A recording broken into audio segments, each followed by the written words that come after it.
നിർമ്മാണ മേഖല വലിയ മാറ്റങ്ങൾക്ക് സാക്ഷ്യം വഹിക്കുന്നൊരു കാലഘട്ടത്തിലൂടെയാണ് നമ്മൾ കടന്നു പോകുന്നത്. പണ്ട് നമ്മുടെ ഈ മോഡുലാർ കിച്ചൺ എന്നൊക്കെ പറയുന്ന പോലെ ഇതിപ്പോൾ മോഡുലാർ ഹോംസായി, മോഡുലാർ വീടുകൾ അല്ലെങ്കിൽ ഫാക്ടറികളിൽ നിർമ്മിച്ച് സൈറ്റുകളിൽ കൊണ്ടുവന്ന് ഇറക്കി എന്ന രീതിയിലൊക്കെ നിർമ്മാണ മേഖല വളർന്നു കഴിഞ്ഞു. ഒരുപാട് വലിയൊരു മാറ്റങ്ങൾക്ക് സാക്ഷ്യം വഹിക്കുകയാണ് ഇപ്പോൾ നിർമ്മാണ മേഖല. കാരണം ഈ ആർട്ടിഫിഷ്യൽ ഇൻ്റലിജൻസിൻ്റെ സ്വാധീനം നിർമ്മാണ മേഖലയിലേക്കും വന്നു കഴിഞ്ഞു.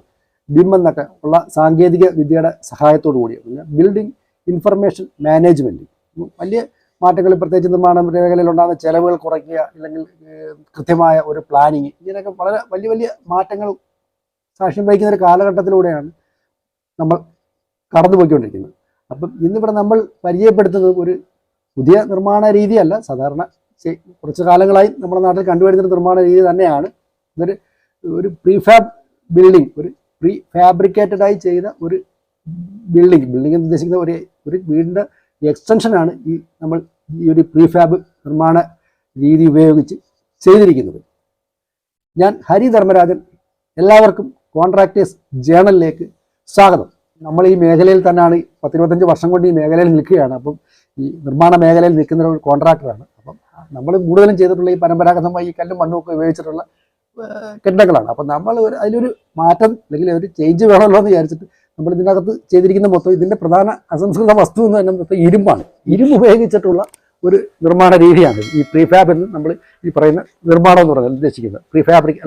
പ്രീഫാബ്രിക്കേറ്റഡ് എന്ന് പറയുന്നത് നമ്മൾ ഇതിനകത്ത് ഉപയോഗിച്ച മൊത്തം ഇരുമ്പുകൾ ഉപയോഗിച്ചിട്ടുള്ള ഒരു നിർമ്മാണമാണ്. വളരെ പെട്ടെന്ന് ഇതിൻ്റെ പ്രത്യേകത തന്നെ വളരെ പെട്ടെന്ന് നമുക്ക് ചെയ്തു തീർക്കാൻ കഴിയുന്നു എന്നുള്ളത് ഒരു വലിയ പ്രത്യേകത. ഈ മെറ്റീരിയലൊക്കെ നമുക്ക് റീയൂസ് ചെയ്യാൻ കഴിയും. ഇല്ലെങ്കിൽ ഇത് പൊളിച്ച് വിറ്റാൽ പൈസ കിട്ടും. അപ്പോൾ അങ്ങനെ പൊളിക്കാനും വളരെ എളുപ്പമാണ്. ചിലപ്പോൾ നമുക്കൊരു അത്യാവശ്യം പൊളിക്കണോ എങ്കിൽ ചോദിക്കഴിഞ്ഞാൽ വളരെ എളുപ്പമാണ്. ഇല്ലെങ്കിൽ നമ്മൾ സാധാരണ പരമ്പരാഗതമായ രീതിയിലൊക്കെ ചെയ്യുകയാണെങ്കിൽ ഇതെല്ലാം പൊളിച്ചുകൊണ്ട് ഈ പ്രത്യേകിച്ച് നമ്മുടെ നാട്ടിൽ ഇതൊക്കെ എവിടെ കൊണ്ട് ഈ വേസ്റ്റുകൾ ഡിസ്പോസ് ചെയ്യും? ഇതൊക്കെ ഒരു വലിയ ചോദ്യചിഹ്നം തന്നെയാണ്. കാരണം നമ്മൾ ഈ പണിഞ്ഞ് ഉയർത്തുന്ന കെട്ടിടങ്ങളൊക്കെ എന്തെങ്കിലും ഒരു സമയത്ത് പൊളിക്കേണ്ടി വരികയൊക്കെ ചെയ്താൽ, അല്ലെങ്കിൽ എന്തെങ്കിലുമൊക്കെ സംഭവിച്ച് പൊളിക്കേണ്ടിയൊക്കെ വന്നാൽ തന്നെ അത് മുഴുവൻ വേസ്റ്റും ആവും. ഈ വേസ്റ്റൊക്കെ എവിടെ കൊണ്ട് തള്ളും എന്നുള്ളതൊക്കെ ഒരു വലിയ ചോദ്യചിഹ്നമാണ്.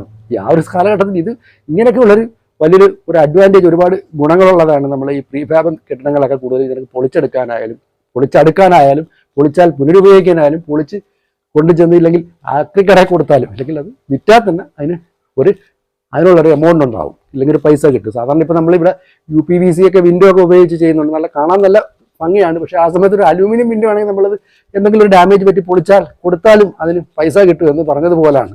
ഇതിനൊക്കെ കൊടുത്താൽ ഇല്ലെങ്കിൽ ഒരു സെക്കൻഡ് ഹാൻഡ് വിലയെങ്കിലും നമുക്ക് കിട്ടുന്നതാണ്. അപ്പോൾ എന്നാൽ നമുക്ക് ഇതിൻ്റെ ഡീറ്റെയിൽസിലേക്ക് നമുക്ക് കടക്കാം.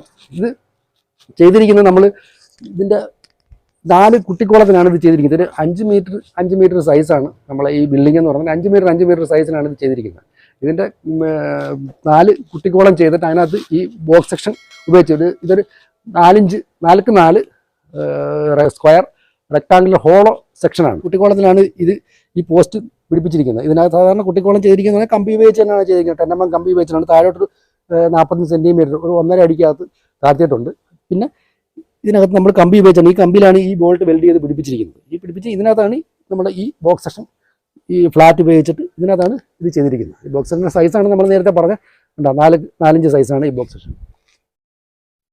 ഹോളോ സെക്ഷനാണ്. ഇതിനകത്താണ് നമ്മൾ പില്ലറിന് പകരം നമ്മൾ ഇതിന് 4 മൂലയിലായിട്ട് 4 കൊടുത്തിട്ടാണ് ഇതിൻ്റെ മുകളിലാണ് ഇത് നിർത്തിയിരിക്കുന്നത്. ഇതിനകത്ത് പിന്നെ നമ്മൾ ഉപയോഗിച്ചിരിക്കുന്ന ഐ സെക്ഷനാണ് ഇതിൻ്റെ ബീമായിട്ട് ഉപയോഗിച്ചിരിക്കുന്നത്. അത് ഒരു 8 ഇഞ്ച് ഐ സെക്ഷനാണ് ഈ 2 സൈഡിലേക്കും കൊടുത്തിരിക്കുന്നത്. കാരണം നമ്മുടെ ഇതിൻ്റെ എക്സ്റ്റൻഷൻ എന്ന് ഉദ്ദേശിച്ചിരിക്കുന്നത്, കാരണം നമ്മളിതൊരു പഴയ ബിൽഡിംഗ് ആയിരുന്നു.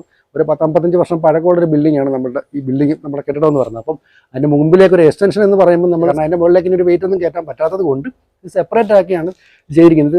അതുകൊണ്ട് അതാണ് നമ്മൾ പ്രധാനമായി ഈ പ്രീഫാബും കൂടി ഇവിടെ ചെയ്യാൻ ഉദ്ദേശിച്ചത്. കാരണം അല്ലെങ്കിൽ ഒരു കോൺക്രീറ്റ് കൊണ്ടുവന്ന് പിന്നെ അതിലേക്ക് ജോയിൻറ്റ് ചെയ്യാനും ഒക്കെ വരുമ്പോൾ ഉള്ള ബുദ്ധിമുട്ടുകളൊക്കെ ഒഴിവാക്കാൻ വേണ്ടിയിട്ടാണ് നമ്മൾ കൂടുതലും ഇതിങ്ങനെ തന്നെ ചെയ്തത്. പിന്നെ ഞാൻ നേരത്തെ പറഞ്ഞ പോലെയാണ് പൊളിച്ചെടുക്കാനുള്ളൊരു എളുപ്പം എന്നുള്ള രീതിയിലാണ്. അപ്പോൾ ഈ 2 ബീം കൊടുത്തിരിക്കുന്ന 2 സെക്ഷൻ എന്ന് പറഞ്ഞാൽ അത് 8 ഇഞ്ച് സെക്ഷനാണ്, ഐ സെക്ഷനാണ് കൊടുത്തിരിക്കുന്നത്, ISMB ആണ് കൊടുത്തിരിക്കുന്നത്. പിന്നീട് അതിന് ക്രോസ് കൊടുത്തിരിക്കുന്നത് നമ്മൾ 6 ഇഞ്ചാണ് കൊടുത്തിരിക്കുന്നത്, ഈ കൊടുത്തിരിക്കുന്ന ക്രോസ്. പിന്നെ ഇതിന് നമ്മൾ സ്ലാബിന് പകരം നമ്മൾ ചെയ്തിരിക്കുന്നത് ഡെക്കിംഗ് ഷീറ്റ് ഉപയോഗിച്ചിട്ടാണ്. ഡെക്കിംഗ് ഷീറ്റ് ഇതിൻ്റെ അകത്തേക്ക് ചെറിയ ബോൾട്ട് ഉപയോഗിച്ച് ചെയ്തിരിക്കുകയാണ്. ചെറിയ സെൽഫ് സ്ക്രൂ ആണ് ഉപയോഗിച്ചാണ് ഇത് ഫിക്സ് ചെയ്തിരിക്കുന്നത്. അതാണ് ഇതിൻ്റെ സ്ലാബിൻ്റെ പകരം നമ്മൾ ചെയ്തിരിക്കുന്ന ഈ ഡെക്കിംഗ് ഷീറ്റ് ഉപയോഗിച്ചിട്ട് അതിന് മുകളിൽ ഒരു 5 സെൻറ്റിമീറ്റർ കോൺക്രീറ്റ് ചെയ്തിട്ടുണ്ട്. റീൻഫോഴ്സ്മെൻറ്റ് പകരം, കാരണം കമ്പിയൊക്കെ ഉപയോഗിച്ച് നമ്മൾ കോൺക്രീറ്റ് ചെയ്യുന്നതിന് പകരം വെൽഡ് മെഷാണ് ഉപയോഗിച്ചിരിക്കുന്നത്. വെൽഡ് മെഷ് സാധാ ഒരു ചെറിയ രീതി ഒരു 1 സ്ക്വയർ ചെറിയ ഒരു വെൽഡ് മെഷ് അതിൻ്റെ മേളിൽ ഇട്ടിട്ടുണ്ട്. അതിനകത്ത് 5 സെൻറ്റിമീറ്റർ ആവറേജ് കനം വീഴുന്ന രീതിയിൽ കോൺക്രീറ്റ് ആയിരിക്കും. അത് 1-4 സാധാ കോൺക്രീറ്റ് ആണ് കൊടുത്തിരിക്കുന്നത്. അല്ല സാധാരണ നമ്മളിപ്പോൾ ചെയ്യുമ്പോൾ 1-1.5 3 ഒക്കെയാണ് ചെയ്യുന്നത്. അതിന് പകരം നമ്മൾ ഒരു 1-4 കോൺക്രീറ്റ് കൊടുത്തിട്ട് അതിൻ്റെ മേളിൽ പിന്നെ നമ്മൾ ഒരു മുറിയും കൂടെ ചെയ്തിട്ടുണ്ട്. അത് വളരെ ലൈറ്റ് വെയിറ്റ് ആയിട്ടാണ് അതും ചെയ്തിരിക്കുന്നത്. അതിൻ്റെ ഒരു വീഡിയോ നമ്മൾ പ്രത്യേകം ചെയ്തതായിരിക്കും. ഇതാണ് നമ്മളെ ഇതിൻ്റെ ഒരു സ്ട്രക്ചർ എന്ന് പറയുന്നത്. ഇതാണ് നമ്മൾ ആ ഫ്ലോറിന് ഉപയോഗിച്ചിരിക്കുന്ന ഡെക്കിംഗ് ഷീറ്റ്. ഈ ഡെക്കിംഗ് ഷീറ്റ് നമ്മൾ ഐ സെക്ഷനിലേക്ക് സെൽഫ് സ്ക്രൂ ഉപയോഗിച്ച് ഡ്രില്ല് ചെയ്ത് ഫിക്സ് ചെയ്തതിന് ശേഷം ഇതിൻ്റെ മുകളിലേക്ക് 1-4 കോൺക്രീറ്റ് ചെയ്യുകയാണ്. കോൺക്രീറ്റ് എന്ന് നമ്മൾ ഇത് ഈ ഒരു ഡെപ്ത് തന്നെ 2 ഇഞ്ച് ഉണ്ട്. ഈ 2 ഇഞ്ച് കനത്തിൽ നിന്ന് ഈ ഒരു മുകളിൽ ഒരു 3.5 ഇഞ്ച് കനം, ഏകദേശം ഒരു ആവറേജ് ഒരു 3.5 ഇഞ്ച് കനം വരും ഒരു കോൺക്രീറ്റ്. അതൊരു 1-4 കോൺക്രീറ്റ് ആണ്. നമ്മൾ 1.5 പകരം 1-4 കോൺക്രീറ്റ് ആണ് ഉപയോഗിച്ചിരിക്കുന്നത്. പിന്നെ ഈ ഒന്നിക്കൊന്നൊരു വെൽഡ് മെഷീൻ കൊടുത്തിട്ടുണ്ട്. കാരണം ഒരു റീൻഫോഴ്സ്മെൻറ്റ് എന്നൊരു എഫക്റ്റ് കിട്ടാൻ വേണ്ടി ഇതിനകത്ത് ഒരു വെൽഡ് മെഷീൻ കൂടെ ഉപയോഗിച്ചിട്ടുണ്ട്. സാധാരണ അതിന് ആവശ്യമില്ല. നമ്മൾ ഈ സ്ലാബ് കൂടുതലും അതിന് ഈ ടൈലൊക്കെ ഒട്ടിക്കാൻ വേണ്ടിയാണല്ലോ ഈ ഒരു കോൺക്രീറ്റ് നമ്മൾ ചെയ്യുന്നത്. നമുക്ക് ടൈലൊക്കെ ഒട്ടിക്കണമെങ്കിൽ ഒരു എന്തായാലും അങ്ങനെ ഒരു സർഫസ് ഉണ്ടാവണമല്ലോ. ആ സർഫസിന് വേണ്ടിയാണ് നമുക്ക് കോൺക്രീറ്റ് ഇതിലേക്ക് കൊടുക്കുന്നത്. കാരണം നമ്മൾ 2 നിലയായിട്ടാണ് ചെയ്തിരിക്കുന്നത്. അത് ഉള്ളിലേക്ക് ഉപയോഗിക്കാനും കൂടെ വേണ്ടി.